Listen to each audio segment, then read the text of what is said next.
mundo fine, night train to the end, running hard and running fast to meet my future and away from my past, taking the gamble that cannot last, night train to the end. Welcome to the Frater S.H. Nate Show. I will start with paranormal news, a little paranormal news, and then we'll do some reading. Like anyone comes up with crazy theories like this, and so I don't mind, doing paranormal news on stuff like this because it just makes you think. It is actually neat, but there is stuff I've seen. I've seen real life video footage of ghosts opening doors and all that stuff. I mean, like for example, the Lizzie Borden house where all the murders happened in Massachusetts. I think it was Massachusetts or Connecticut. The axe murder, and very haunted places. Those are probably some of the YouTube has really kind of provided the best content for haunting footages of like real hauntings and stuff. Show this is it is real. It's very real. But back to the Loch Ness article.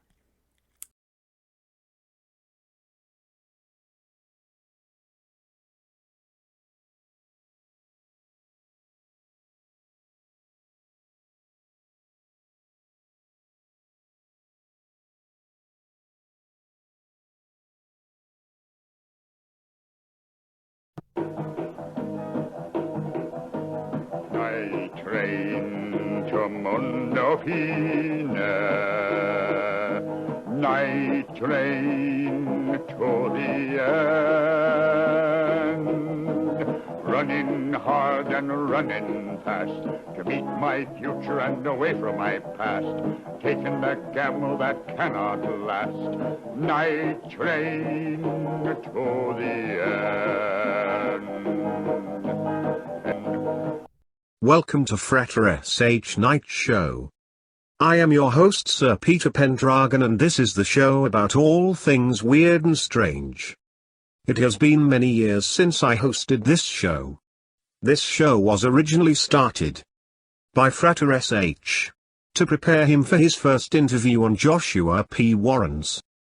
Speaking of strange, Frater was dealing with multiple projects and needed someone to host the show while he produced it, so I came onto the project. The show was originally on Stalingrad Productions' Lulu store page. Then it made its way to Justin TV and YouTube. Frater reformatted the show as Pendragon's Night Works, which had paranormal and science. Frater grew tired of the censorship on YouTube and cancelled the show. Years later he brought it all back when he found a home on VidMe. And it is good to be back. First a word about Stalingrad Productions and then we will have paranormal news. Welcome to Stalingrad Productions. We specialize in spiritual books, comic books and old public domain books that have long been forgotten. We also have done artwork for war, history books and fiction-based works. We recommend our Ethiopic Holy Bible Volume 1 that is quite popular and attempts to bring the Book of Enoch back into the Bible's list of books. The Ethiopic Holy Bible Volume 1 also has a few selections from Josephus, a Jewish historian. And also the book has Jubilees and the Apocrypha, which is also available in Catholic Bibles. Frater S.H. is an esoteric researcher who is out to reveal ancient knowledge, both known and forbidden. Frater S.H. has appeared on Joshua P. Warren's Speaking of Strange, Kevin Smith's show, UFO Show, and Ghost Chronicles International with Ron Clark and Richard Felix, the historian from Most Haunted on the Travel Channel. You can find Frater's Conspiracy Spirituality store at http://www.lulu.com/spotlight/Frater. Welcome back, and now paranormal news. Virginia witness describes silent triangle. By Roger Marsh. A Virginia witness at Chesapeake reported a triangle-shaped object flying at 500 feet that appeared to cloak itself and disappear, according to testimony in case 81613. The witness was outside stargazing at 8:05 p.m. on January 18, 2017, when the incident began. It was flying low, maybe around 500 feet or so, almost directly over my house. The witness stated. It was triangular in shape and had 3 lights near each angle. It was traveling at approximately 100 to 200 miles per hour and I was only observing it for approximately 5 seconds before it faded away in what appeared to be it cloaking itself. The witness described the object. When it was visible, it seemed like it was already semi-cloaked. And the 3 lights were not bright, but still visible enough to where I could make out its triangular shape and exact placement of its lights. This object made 0 noise. I was a military police officer and have seen some questionable things in the sky, but never anything like this. Absolutely amazing experience. I live in a heavily populated area with a heavy military presence. There are always aircraft in the sky. After I observed this object, I continued to look at the sky and observed aircraft flying in ways they normally don't, as if they were searching for something. Virginia MUFON field investigator Norman Gagnon investigated this case and closed it as an unknown. The witness's background includes being an Army National Guard comm specialist and was a Marine Corps military police officer. He's a straightforward sort of a guy with a keen eye for details, I believe. He gave great details of what he saw that evening even though their object was exposed only briefly prior to its disappearance. British witness reports low-flying triangle. By Roger Marsh. A British witness at Stourport reported watching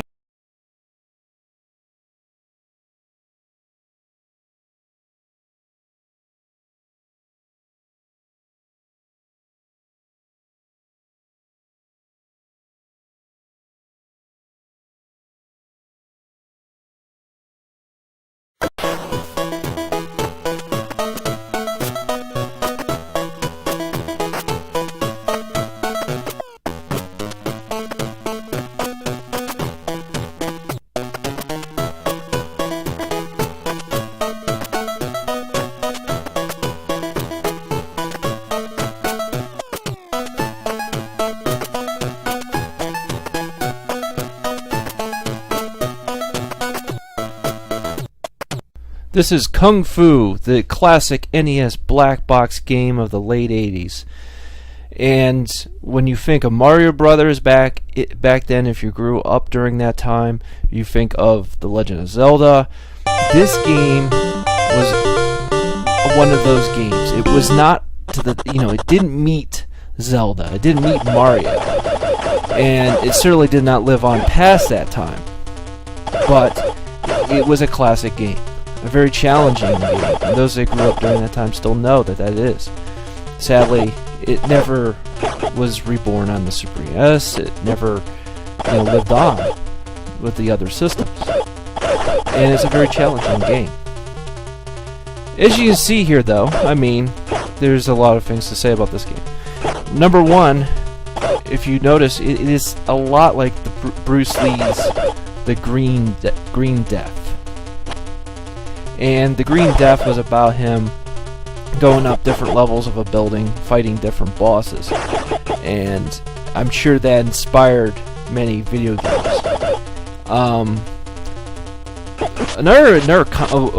This boss right here, he's a very, there's like almost not much of a strategy you can use of him. You can see here I got pwned about a couple times. The best thing to do with him is you'll notice later on I just figured it out. I haven't played this game in probably like 10 years. Is to actually just dive in and start doing like sweep kicks on him, run in and out like really quick. Is just knock him down, regardless of what damage you take, because he will kick the shit out of you. Now this game, it has its frustration level. First off, I could definitely make the comment that my character reminds me of Ralph Macchio. And another thing too is, I notice a lot in these games is, do they ever have classifieds to be a goon for a supervillain? Do they offer dental? Do they have a good workers' comp? Because obviously you're gonna get your ass beat by the hero. And for promotion, do they give you like a stick? Is a promotion? Now you don't have to just wave your arms up in the air while running. You can actually now you have a stick. Now you've been promoted.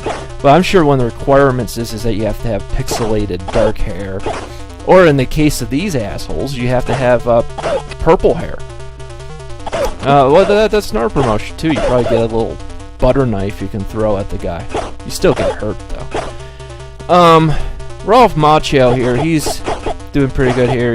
You'll notice that the punches give you more points as opposed to the kicks. The kicks are sort of like the easiest way to get rid of a guy, where, with the punch. Oh.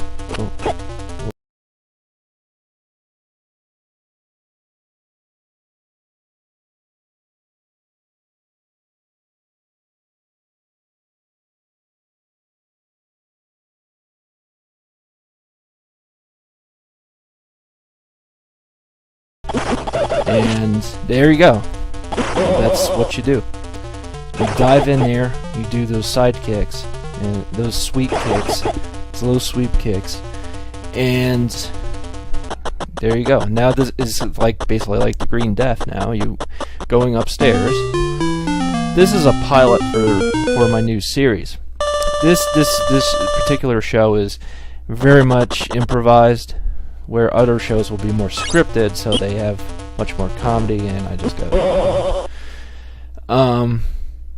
I actually played this game in the arcades when I was a kid, and it's a classic. It was a great arcade game, and it's really sad it's been forgotten. Usually, a lot of times you'll actually find it grouped together with an NES game. Like, for example, I remember once I got a black box of this with Castlevania.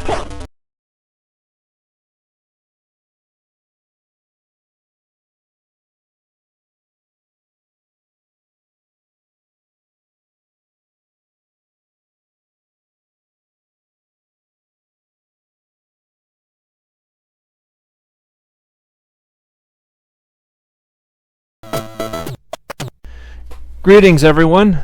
This is a special show. Hello, I am Frater SH, and in this show is going to be a half and half show.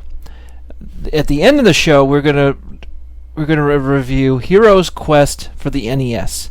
But first, we're going to talk about E3. But I'm not alone on this, and we're coming to you live from Elmer's Tainted Horse Meat Snack-a-Shack of Crackton, Ohio. And to the right of me is Gregory Peck. Hello, Mr. Peck. How you doing? Good? I never do good in the morning without my oat bran, you motherfucker. And to the left of me is Peter Graves. Hello, Peter Graves. How you doing? Hey, Peter Graves. This is biography. Well, and of course, to me at the other end of the table is Pooh Guppy Adams, who is still suspended from his job at the junkyard. Apparently, if you have been listening to the Ninja Gaiden marathon, he had mentioned that he had been suspended because he screwed up at the crane, on the crane at his junkyard job, and dropped a car on his foreman. He's all right. The foreman's all right, I hear. I actually called up after the show. I was really worried about this. He's just pissed. He's ripped at that. I realize this is a sore spot. How Pooh Guppy are you doing? Oh, no, I'm doing good. The food stamps are great. I didn't know welfare was this good. Oh, I guess good in our welfare bum. We're talking about the E3, gentlemen. As you know, technology is getting more exciting. Although at times the problem with gaming. But, gentlemen, your thoughts on E3. And we'll start with you, Peter Graves. This is the first time you've ever been on the show. Well, it's good to be here. I'm Peter Graves, and this is biography. The Electronics Entertainment Expo, commonly known as E3, is an annual trade show of computer and video games industry presented by the Entertainment Software Association. It is used by many video game developers to show off their upcoming games and game-related hardware. E3 is widely considered to be the ultimate expo in video game industry, and many video game critics, including GameSpot, G4, IGN, and Game Informer magazine, routinely document the annual event, and sometimes even provide a series of E3 awards. E3 was Peter. E3 was invitation only in 2007. In 2008, reducing the number. Here's Wikipedia. They called the Entertainment for All Expo was created to accommodate the public demand for a major annual video game. Yes, fucking Wikipedia. Created to accommodate the public demand. I'm Peter Graves, and this is Biography, and we're talking about the Electronic Entertainment Expo. E3 was previously held the third week of May of each year of Los Angeles Convention Center. In the motherfucking Wikipedia. Peter, that information, I'm Peter Graves, and I came from the University of Minnesota. And now back to what we were saying about the history of E3. Prior to E3, most game developers went to the trade shows to play new products, including the Consumer Electronics Show, the European Computer Trade Show, the first E3 conceived by FD's Infotainment World, co-founded Interactive, let me look at your lap. Oh, it's Wikipedia. You shill. This is Biography. Look, man, just be quiet for a while.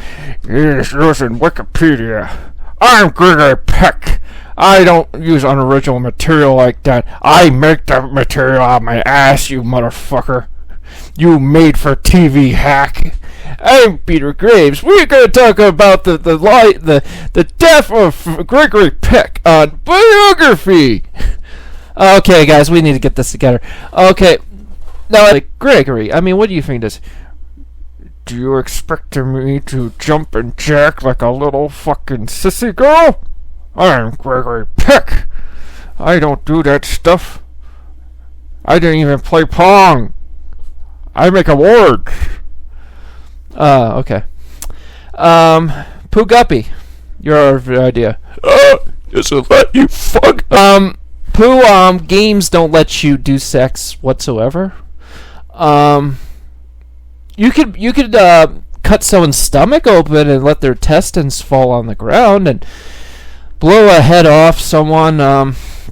That's what she said. Thanks, Pooh. But no sex. No sex.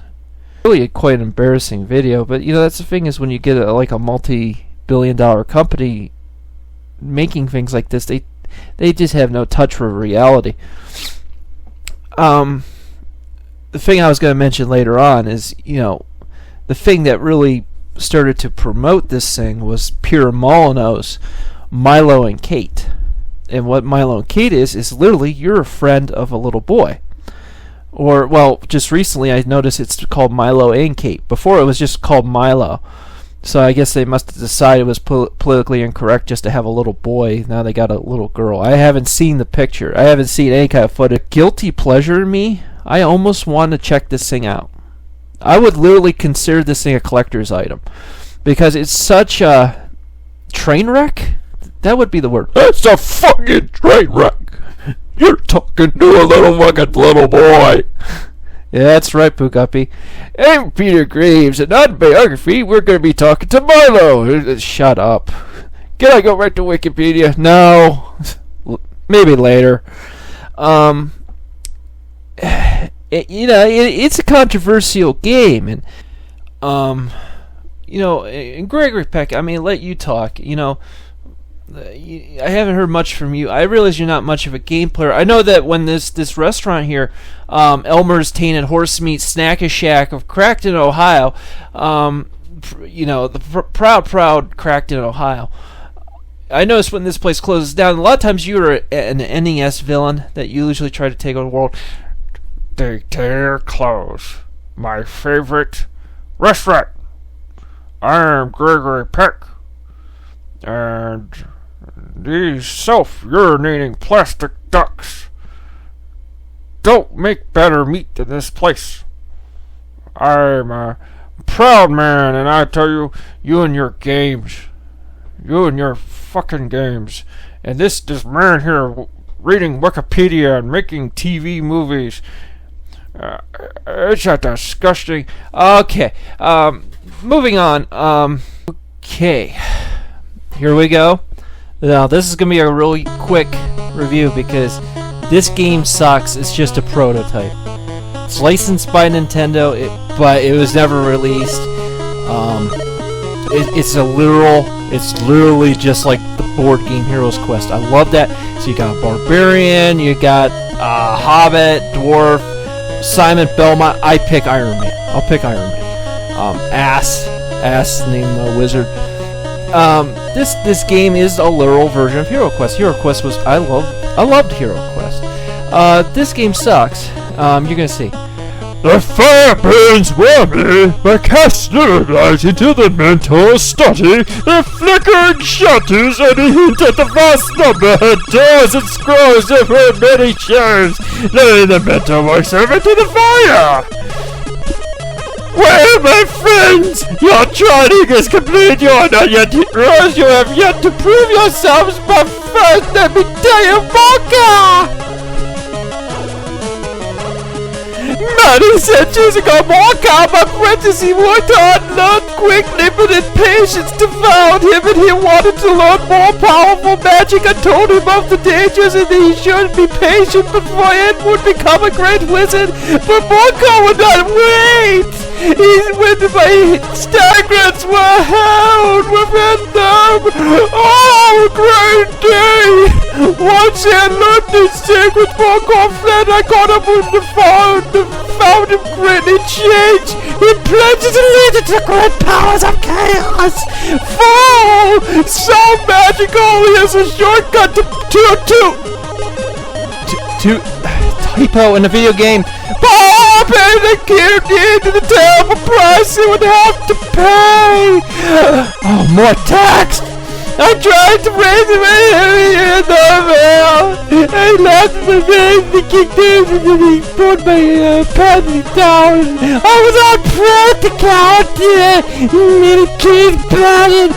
The book,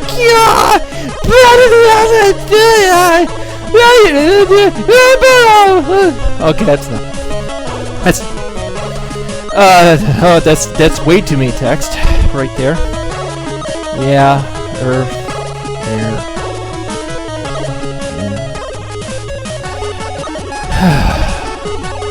That's a lot. Nice number of quests right there. Oh, more text. You have learned where the friends have come the time of your first trial. You are then travel east and enter the catacombs of Verdag. And follow one of the catacombs are called the tombs of the far right. The trial is not easy, and so you will not enter. What? Fuck it.